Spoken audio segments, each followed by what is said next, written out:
Hello everybody, okay I can't talk. Hello everybody, I have had lots of trouble trying to film this video so far, so hopefully this works. I was trying to figure out how to record the screen on my laptop because I'm going to show you how I basically edit most of my videos. If this is the first video you've ever seen on my channel, if you're new here, stick around, but go ahead and watch the video I posted last week. It's called Catalina Island Home, because this video is just going to be about that video and how I edited it. So yeah, go check that one out first, and yeah, let's get into it. A few of you have asked for this video, but I mean, no, get real, like 2 of you, 3 of you maybe, and but I figured I might as well just do it anyways because I know you're thinking it. If you guys like these videos, I can show you how to do more things, like editing Instagram photos, or show you all my gear. I'm gonna make a gear video soon. Anyways, let's get into the topic. So I just skipped around a little bit, but I'm basically gonna talk about Premiere to those of you who know how to use Premiere. If you don't know how to use Premiere, there are plenty of tutorials on it. I'm not gonna be getting super complicated, so if you know the basics, you should be able to keep up. Yeah, because I don't really want to go through all the basics of Premiere. There's people out there that do it much better than me, so let's begin here. As you can see, we have our clip that we have selected in our project menu, and then we have the sequence over here. We're at the very beginning. Yeah, so when I start a video, I will always start it by picking a song. So I'll pick a song, and I will always look it up online through YouTube's copyright thing. And if you don't know how to do that, you go to YouTube, and then this is really important, like, especially for those of you who are partnered or are required to monetize your videos, or just choose to monetize your videos or whatever. And you don't want to get hit by copyright, because that sucks. Copyright sucks. Remember that, kids. You go down here to create right here on the tab, and you go to music policies. And then right here you can search up anything in this box and check the status. So I'll do the song I did last week.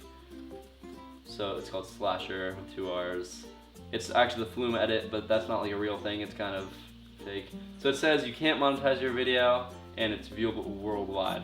So you can't monetize your video, that kind of sucks. But I've noticed with videos, a lot of times you can monetize your video still. I don't really know how this works. All my songs, I haven't found one song that says you can. This just happened, it used to be able to can. I think it's just a glitch with YouTube right now. And if it's not, I'll be getting hit by copyright soon. So I'll let you know if that happens, follow me on Twitter. So all I really want to see is viewable worldwide. Some videos that you know from me that aren't viewable worldwide, that they're like blocked in Germany or some country, like the video post ACT celebration or whatever, I know that video is blocked in a few countries. I'm sorry. Once you have the music policy all fit and stuff, you can drag your song into your sequence, okay? And obviously all the audio tracks are on the bottom half right here. What you've all been waiting for mainly is how do I like do color and how do I do that stuff? And a lot of you ask, how are my shots so stable all the time? That is really important. So let's find a shot that isn't on a slider. Like this shot's on the slider, this first shot is on a tripod. But yeah, we're gonna use this shot right here. So as you can see, this is done. See how it's smooth pan, really quick. I'm actually walking with the camera, believe it or not. So basically how I did that, I'll show you the shot without anything on it. Without stabilizer and without effects at all. So this is without it. You can see it's really shaky. Like it's bad. I really hate it when my shots are shaky. Look at some of my old videos, all of them were like that because I didn't know how to do it then. So basically, first what I would do is in Premiere, you go down to the effects tab right here, and I'm just gonna do the warp stabilizer first. So I'll delete this. Go to video effects, then go to distort, because warp stabilizer in After Effects and in Premiere is in the distort tab. And I swear this is magic.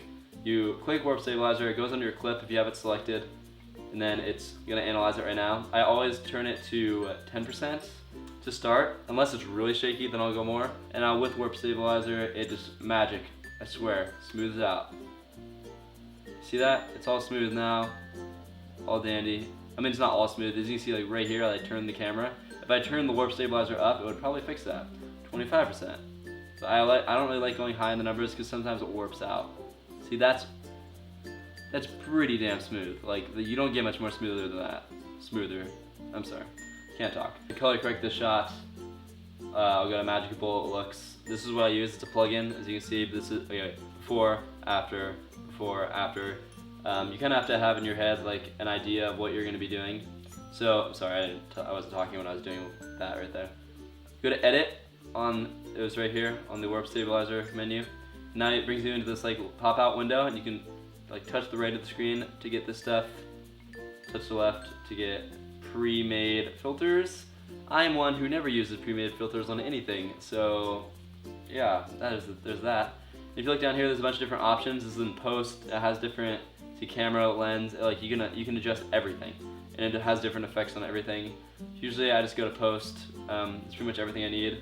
The only things I really like adjust usually is exposure, contrast, warm/cool.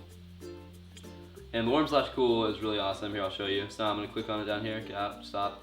Warm/cool. Okay. So you have this color wheel. If you're looking at the shot, it's kind of bad quality when you're previewing. It's how this program works. So let me reset it, I guess. Okay, now it's neutral in the warm/cool. I usually tend to use bluish and pink. So I'll go down here. I don't really know how much I had, but you can also go all the way around the spectrum. Obviously, hold on. There, that's how it was before. I'm gonna reset that. You can do colder, warmer up here, and you can do all that jazz. Okay, but I'm gonna turn it back to how I had it. There's that, and I also had contrast and exposure on. So that's with just warm and cool. That's what the shot looks like. But usually I would do this first. I would do exposure. So this is without anything on it, without warm/cool or anything. I don't know why I say warm/cool. I could just say warm/cool. All right, and then we have exposure. So then I'll turn this on, and then you look at the stops. I actually didn't adjust the stops to the exposure on this one, but I could by going like that or like going like that. I usually like to push my weights to their absolute limits. I actually don't know why I didn't push that one more. It's because I had contrast on it. I would still probably do that a little bit more. Let's see. Like until where the white just looks like just one part of the screen looks really white. And the contrast is right here. You can see it with and without contrast. This is, you all know how to do that. You just drag it left and right to adjust the contrast. You can see. So yeah. And then warm/cool, like I said, same thing. Okay, and then you press return or enter to get out of Magic Bullet Looks. I'll leave a link to the website. You can buy it. My version is really old. I need to update it. I'm sorry. It's probably not gonna look the same. It's gonna be pretty similar though. So now we're back up here. The effects I have on is Warp Stabilizer and Magic Bullet Looks, and that is all I do. I know, crazy, right? Cutting. That's good. It's hard for me to explain to you cutting. Okay, so right here. So let's start from the beginning of that part. So I usually count like 4 of the claps. 1, 2, 3, 4, 1, 2, 3, 4, 1, 2. You like cut on the claps, or like use that to like make your movie or video go faster and cut faster as the build's going. That's what I do. I mean, you all probably, honestly, a lot of the stuff I'm telling you, you probably already know. You probably all know. But I'm gonna just do that anyways. So I'm gonna tell you anyways, cause whatever. I know you love seeing my face. When I'm cutting videos with like, as you know, you guys probably know, I use a lot of flume-like music and stuff like that. It's really epic drops, you know, like, yeah, epic. And during shots like that, I like using like my best shots. Don't use all your good shots in the beginning. I mean, ideally you'll have all perfect shots, right? That doesn't really happen if you're shooting like a little video, unless you're like God and just can do that. I don't know anybody who can.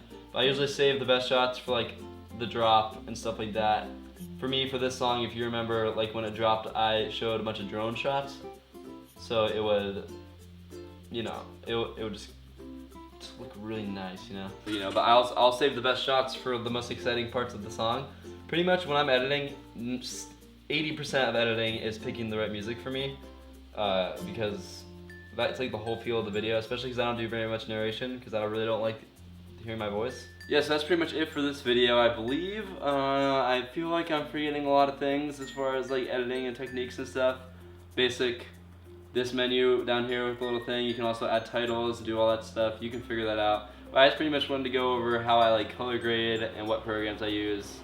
So remember, when you're gonna ask me, how do you stabilize your videos so well? I use Warp Stabilizer, which is in the distort menu of the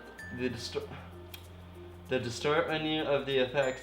It's in the distort menu of the effects, and I color grade with Magic Bullet Looks. You don't have to use Magic Bullet Looks though. You know that though, because you all are professional video editors. And yeah, I'm sorry if this video wasn't too informational. I just kind of wanted to show you the gist of what I do. I could have just said, hey, I edit in Premiere and then ended it. But I also edit in After Effects as well. I didn't really want to use After Effects because After Effects is just like another huge just mess of things that are really hard to explain. But yeah, anyways guys, thank you. I want to say thank you all really quick for making your awesome videos. If I've ever commented on your video, if you're hopping over to my channel from one of those and for whatever reason you're still watching this video even though I told you not to watch this video first, thank you. I really do watch all your videos that I comment on. I really like them. So yes, anyways guys, have a nice day. I hope I'll see you next week with another video. Go watch the previous video. It's Justus. I'm leaving. Goodbye. Peace out.